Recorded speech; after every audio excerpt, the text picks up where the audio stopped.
to what extent do you think our beliefs shape our experience? For example, the primary focus in Buddhism is on personal enlightenment and the alleviation of suffering through practices like meditation and ethical living, rather than devotion or a belief in God.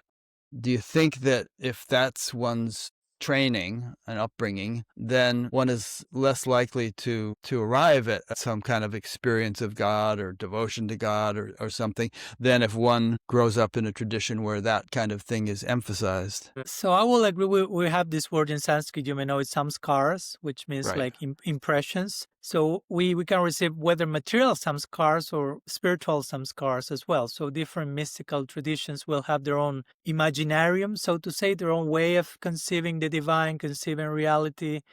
And I'm not saying one is wrong, the other is right, because we are dealing with the infinite here. So there are so many ways to approach infinite reality.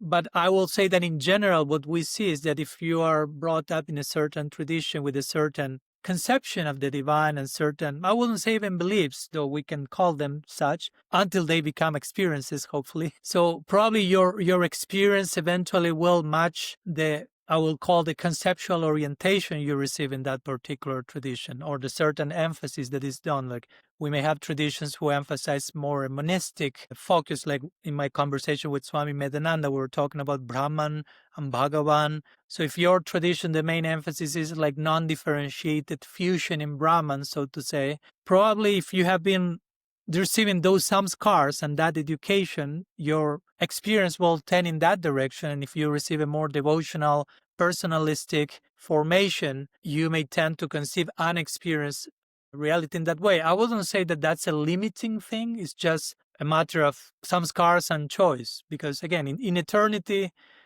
I will say we may be experiencing our chosen relationship with the divine, we will say. And in one sense, we will be absorbed in one direction and we may not be so much absorbed in another direction of another expression of the divine. I wouldn't call that a limitation. I will call that just the natural outcome of choosing to approach the infinite in a certain way, right? So I don't see that as a problem, if that makes sense. Yeah. And I suppose in terms of samskaras, we might surmise that people are born into the circumstances that align with their samskaras, so that they have the kinds of experiences that they are destined to have by inclination, by the quality of their soul and what they need to learn in this lifetime and so on. Yeah, and I will add to that still there is some measure of free will, let's say, because it's not just that, okay, we are born in a certain family, in a certain country, in a certain culture with some scars. You have no choice in the matter whatsoever. Everything is absolutely predestined.